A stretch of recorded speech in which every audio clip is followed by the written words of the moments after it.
नमस्कार दोस्तों, आज मैं आप लोगों को बताने वाला हूं कि यूजीसी नेट जेआरएफ आपका एग्जाम बहुत जल्द कंडक्ट होने वाला है। जून में डेट आ चुकी है। अब हमें ज्यादा से ज्यादा फोकस किस पर करना है? ज्यादा से ज्यादा हमें फोकस करना है पीवाईक्यूज पर। अगर हमने पीवाईक्यूज बहुत अच्छे से सॉल्व किए, अगर पीवाईक्यूज सॉल्व करने का बहुत अच्छे से हमें तरीका आया, तो हम ज्यादा से ज्यादा क्वेश्चन अटेम्प्ट कर सकते हैं एक्यूरेसी के साथ में। तो यहाँ पे आज हम बात करने क्या जा रहे हैं? यूजीसी नेट जेआरएफ 2025 के बारे में, पेपर 1 के बारे में। अप्रोक्सीमेट आप पेपर 1 और पेपर 2 के बारे में भी जानकारी ले सकते हैं। आप अगर उस हिसाब से कंडीशन अप्लाई करते हैं तो यहाँ पे बात क्या हो रही है? पेपर फर्स्ट जो है आपका, पेपर 1 जो है, उसमें पीवाईक्यू सॉल्व करने का बेस्ट मेथड क्या होने वाला है, बहुत अच्छा तरीका क्या होने वाला है, तो आज हम उसके बारे में बात करने वाले हैं। तो चलिए हम बात करने जा रहे हैं। अब देखो, अगर पेपर 1 की बात करें, अगर हम बात करते हैं अपने पेपर 1 की, तो पेपर 1 में आपको 4 ऑप्शन यहाँ पे गिवन रहेंगे। अगर बात करते हैं हम अपने पेपर 1 की, पेपर 1 की, तो पेपर 1 में आपको कितने ऑप्शन गाइस मिलने वाले हैं? 4 ऑप्शन मिलने वाले हैं, ए, बी, सी और डी।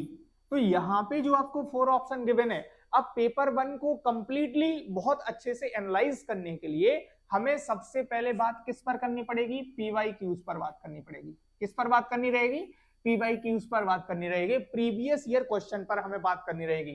तो प्रीवियस ईयर क्वेश्चन पर जब हम बात करेंगे, तो उसमें जो हमें आपको प्रैक्टिस सेट आपको दिया जाएगा, जो आपको प्रैक्टिस सेट आपको सॉल्व करना है, उसमें क्या रहेगा? आपको 50 क्वेश्चन दिए जाएंगे। आपके पास में कितने क्वेश्चन? 50 क्वेश्चंस रहेंगे।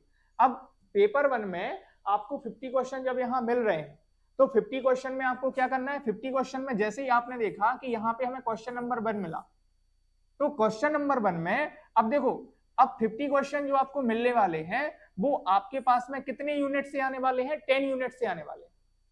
अब 10 यूनिट से आने वाले हैं, तो डीआई जो है वो आना है एक आपका, तो 10 मार्क्स वहां से ले लो। एक आपका अनसीन पैसेज आना है, ठीक है, रीडिंग कॉम्प्रिहेंशन जिसको हम बोलते हैं, आरसी, 10 मार्क्स आप वहां से ले लो। ठीक। अब मैथ्स आपका हो जाएगा। मैथ्स आपके कितने मार्क्स का आना है? 5 क्वेश्चन वहां से ले लो, है ना, तो 10 मार्क्स आपके वो हो जाएंगे।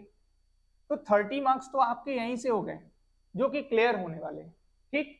अब हमें क्या करना रहता है? हमें स्कोर करना रहता है। तो हम पीवाईक्यूज कैसे सॉल्व करें, हमें इस पे बात करनी है।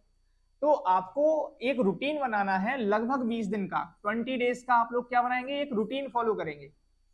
उस रूटीन को गाइज अगर आपने फॉलो कर लिया, तो मैं गारंटी के साथ कह सकता हूं ये बहुत फायदा होने वाला है आप लोगों के लिए।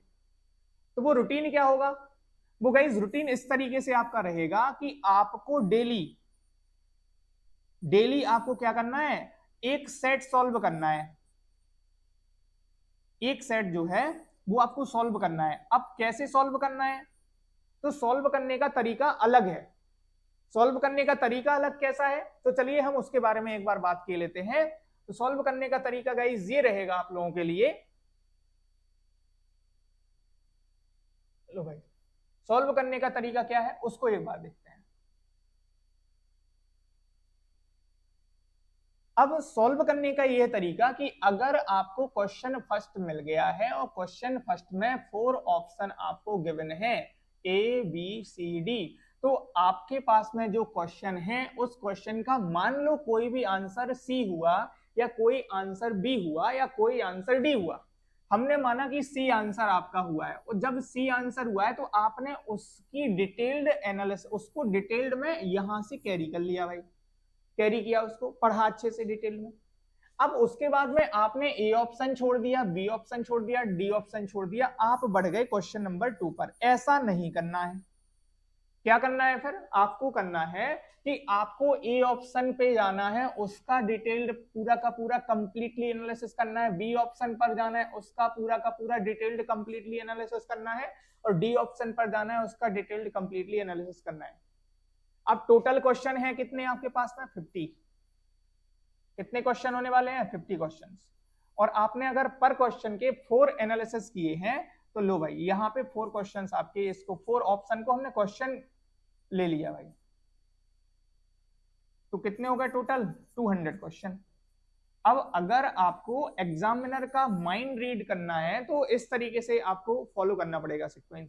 मतलब अगर आप डेली बेसिस पर एक सेट सॉल्व कर रहे हैं, अगर डेली बेसिस पर एक सेट सॉल्व कर रहे हैं तो आपको बेनिफिट होने वाला है यूजीसी नेट जो आपका एग्जाम होने जा रहा है। अगर आपको यूजीसी नेट जीआरएफ में रैंक चाहिए, अगर आपको कट ऑफ से हाई आप अपर हायर में जाना है, सॉरी हायर आपको मार्क्स चाहिए नेट से जीआरएफ के लिए आपको प्रिपेयर करना है या कोई भी आपको एग्जाम क्वालिफाई करना है, तो आपको ये ट्रिक यूज करनी पड़ेगी, ये मेथड आपको यूज करना पड़ेगा, तब जाके आपका जो है पीवाईक्यूज पर कमांड बन पाएगी। क्लियर हुआ? तो इस तरीके से हमें अपने पीवाईक्यूज को सॉल्व करना है। ये हमारे पीवाईक्यू सॉल्व करने की ट्रिक है। अगर आप लोग 4 के 4 ऑप्शन पर कमांड अच्छे से बनाते हैं और अगर ये कंडीशन आप लगभग 20 दिन, क्या अभी जितना एग्जाम की डेट है, अब एग्जाम आपके कब से होने वाले हैं? 20 जून से होने वाले हैं क्या? एग्जाम कब से होने वाली है? चलिए ये भी हम लोग यहाँ पे देख लेते हैं, है ना। चलो फिर आगे बढ़ रहे हैं, देख लें थोड़ा उसके बारे में। लो भाई इसके बारे में थोड़ा जानकारी ले लेते हैं कि अगर हम एग्जाम के बारे में बात करें कि आपका जो एग्जाम है वो कब होने वाला है यूजीसी नेट का। यूजीसी नेट एग्जाम डेट, अब यूजीसी नेट एग्जाम डेट की अगर हम बात करें तो ये है यूजीसी नेट एग्जाम डेट आपके पास में ये दी गई है। UGC NET June 2025 2025 exam is tentative schedule to be held on June 21। देखो 21 टू जून 30 तक। यहाँ पे कंडीशन क्या बताई गई है? कंडीशन ये बताई गई है कि 21 जून से 30 जून तक आपके जो है वो कंडक्ट करा दिए जाने हैं एग्जाम। अब ये सोचो भाई कि 21 जून से 30 जून तक इतने जल्दी कंडक्ट करा रहे हैं, पहले तो महीनों चलते थे एग्जाम, अब 21 से 30 जून तक हो रहे हैं। एप्लीकेशन करेक्शन ये तो सारा उसका डिटेल दिया गया है। मतलब 21 जून से आपके एग्जाम है और आज डेट कितनी हो रही है? आज हो रही है भाई साहब 19, है ना। आज डेट कितनी हो रही है? आज हो रही है 19 हो रही है आज। तो हमारे पास में पूरा का पूरा 1 मंथ दिया गया है। अब 1 मंथ की स्ट्रेटेजी आप लोग बनाएंगे यहाँ पे, 1 मंथ की स्ट्रेटेजी। अब 1 मंथ की स्ट्रेटेजी क्या रहेगी? तो आपको अगर क्वालिफाई करना है, ठीक है, अगर आपको क्वालिफाई करना है तो गाइज आपको करना पड़ेगा रूटीन फॉलो। और स्ट्रेटजी जब रूटीन फॉलो आप करेंगे तो सबसे पहले हम बात करें पेपर 1 की। पेपर 1 स्कोरिंग होता है और पेपर 1 स्कोरिंग होता है आपके पास में पेपर 1 में ऑल 10 यूनिट्स हैं, ऑल 10 यूनिट्स हैं।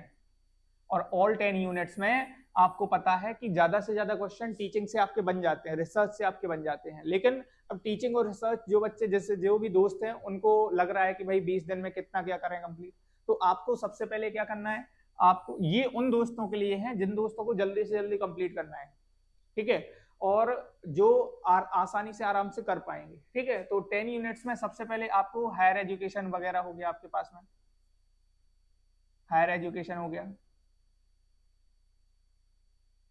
इस तरीके से आपको 10 यूनिट्स में से आपको वो यूनिट्स उठानी है जो आपके लिए इंपॉर्टेंट होने वाली है। जैसे कि यहाँ पे हम लोग देख लें, यहाँ पे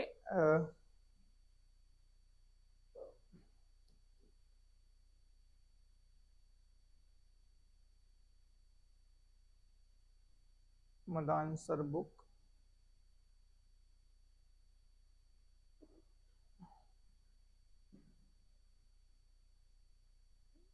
पेपर 1 यूजीसी नेट पेपर 1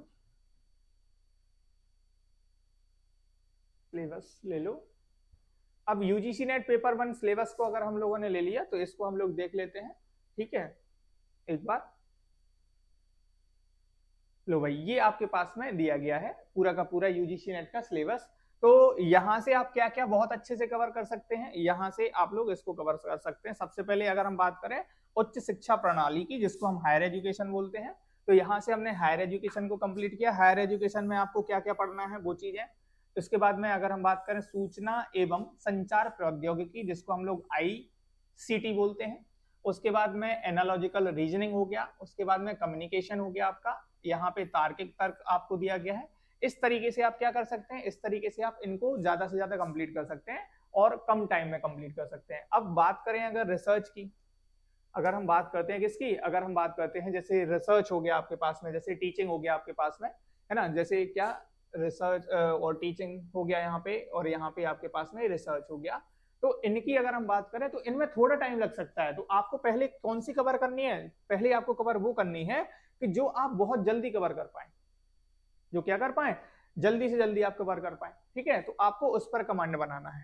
ठीक, तो चलिए हम आगे बढ़ते हैं। अब यहाँ से आपको और जैसे यूजीसी नेट का एप्लीकेशन जो है, यहाँ से क्वेश्चन पेपर वगैरह आपको मिल जाएंगे। हिंदी हो गया, इंग्लिश हो गया यहाँ पे। तो चलिए, तो आज की क्लास में हमने क्या सीखा? आज की क्लास में हमने गाइस केवल इतना ही सीखा है कि अगर हम बात करते हैं अपने किसकी, अगर हम बात करते हैं पेपर 1 की, तो पेपर 1 में पीवाईक्यू उसको कैसे सॉल्व करें। तो ज्यादा से ज्यादा दोस्तों आप लोगों को आई होप सो ये चीजें समझ में आई होंगी। पेपर 1 पे हमें बहुत अच्छे से कमांड बनाना है, ऐसा ही हमें पेपर 2 पे भी कमांड बनानी पड़ेगी। अगर आपने लगभग 30 डेज तक, आपके पास में 30 दिन बचे हुए हैं, 30 दिन का एक रूटीन फॉलो करो, रूटीन बनाओ। अगर आपने 20 दिन भी इसको फॉलो कर लिया ना, तो आप लोगों को फायदा होगा, बिल्कुल फायदा होगा गाइस। ठीक है, तो ये 20 डेज रूटीन है। ठीक है, तो इसको आपको फॉलो करना ही करना है। तो मिलते हैं बाकी का अगले वीडियो में। Thank you to all, have a good day.